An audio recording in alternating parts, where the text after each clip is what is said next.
اسلام آباد میں بلدیاتی انتخابات میں تاخیر پر الیکشن کمیشن نے وزیر داخلہ کو ذاتی حیثیت میں طلب کر لیا ہے۔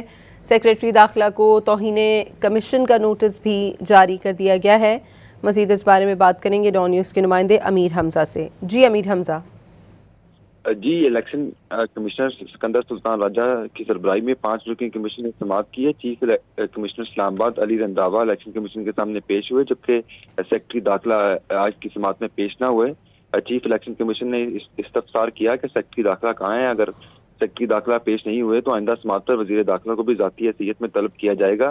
الیکشن کمیشن حکام نے بتایا کہ سیکرٹری داخلہ کو خط بھیجا گیا تھا، لیکن وہ تعاون نہیں کر رہے۔ وزارت داخلہ کو لیٹر بھیجا گیا مگر کوئی جواب موصول نہیں ہوا۔ اس پر چیف الیکشن کمیشن نے سیکرٹری داخلہ کو توہین کمیشن کا نوٹس بھی جاری کرنے کا حکم دے دیا ہے۔ الیکشن کمیشن نے اس بات پر موقف اختیار کیا کہ آئندہ کے عمل کے لیے نوٹیفکیشن اسلام آباد کا نقشہ اور یونین کونسل ممبران کی تعداد درقرار ہے تاکہ حد بندی کا عمل شروع کیا جا سکے، جس پر چیف الیکشن کمیشن نے ریمارکس دیے کہ آئی سی ٹی انتظامیہ اس معاملے کو سنجیدگی سے نہیں لے رہی، جبکہ یہ انتخابات براہ راست آئی سی ٹی انتظامیہ کی ذمہ داری ہیں۔